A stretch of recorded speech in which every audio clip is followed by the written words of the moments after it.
The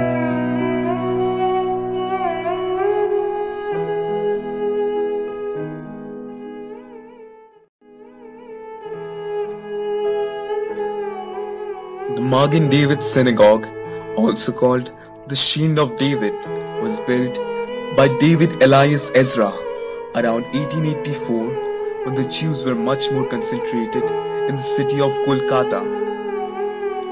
After the genesis of Israel, the number of Jews in Kolkata dwindled to a meager 60 from 6,000.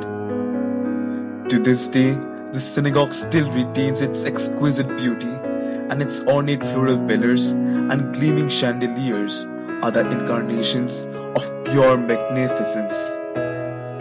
It is interesting to know that the synagogue has been maintained for 3 generations by a Muslim family. They consider Jews and Muslims to be like brothers to this day, and they practice their religion in peace and also have a cordial relationship with the Jews who visit the synagogue regularly.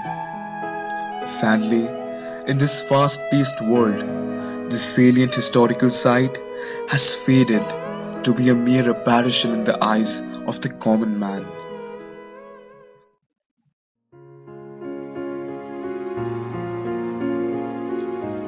Kolkata, the city of joy, is famous for the way it celebrates a wide array of festivals throughout the year with much pomp and grandeur. Yet, the grandest celebration of them all would have to be Durga Puja. The Shobhabaja Rajbari happens to be one of the oldest royal houses of Kolkata aristocracy.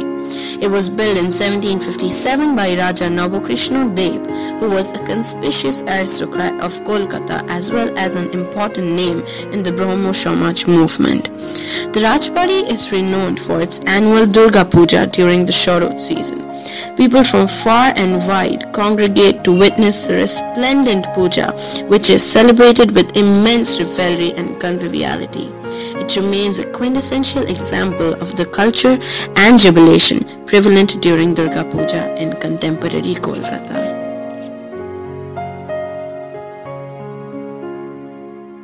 College Street is a 1.5 kilometer long street in central Kolkata from Ganesh Chandra Avenue to MG Road crossing. It derives its name from the presence of numerous renowned colleges in the area, such as Calcutta University, Medical College and Presidency College.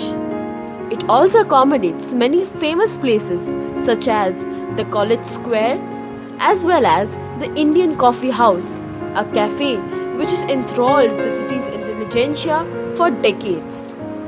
College Street is most famous for its small and large bookstores, replete with paperbacks, magazines, guidebooks, pamphlets, textbooks, which rightly gives it the sobriquet Boipara or the colony of books. From euphoric bibliophiles, college professors, and innumerable college students, College Street remains the soul of the city of joy and continues to beguile Kolkata with its quaint allure.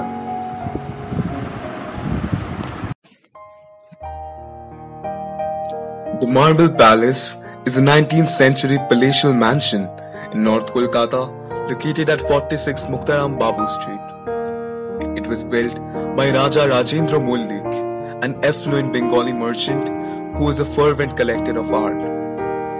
The 3-story building has tall fluted Corinthian pillars and ornamental verandas.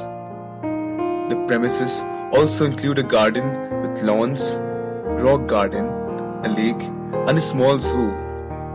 In fact, the zoo here was the first zoo that was opened in the whole of India. The house continues to be a residence for the descendants of Raja Rajendra Mullik. The mansion is eminent for its marble walls, floors, and sculptures from which it derives its name. It is one of the best preserved houses of 19th century Kolkata and is still considered to be a paragon of elegance and resplendence.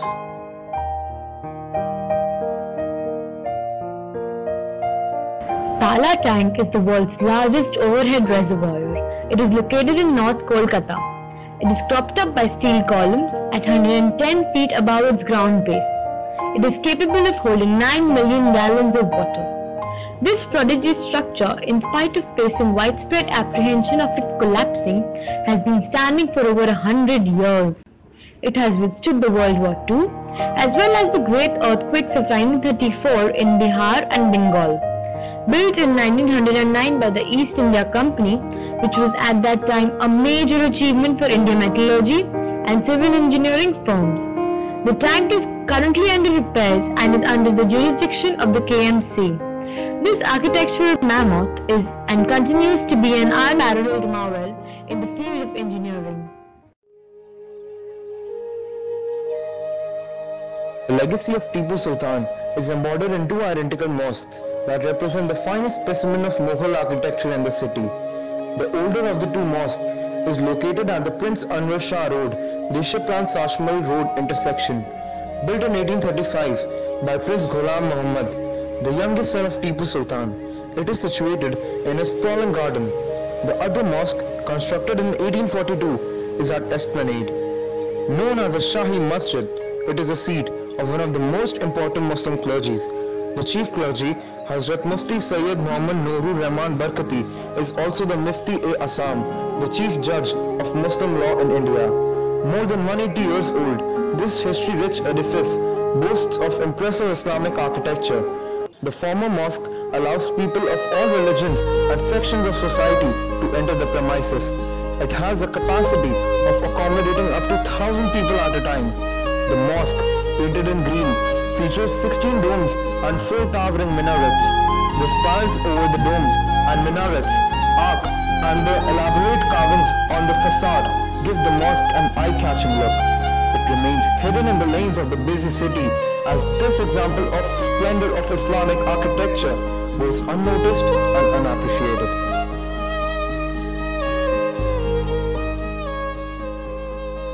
Polygamy, especially among Kulin Brahmins, and child marriage were common practices in Bengal in the early 19th century. Girls were typically married off at a very young age and often to old men. Consequently, young widows came to constitute a large proportion of the population.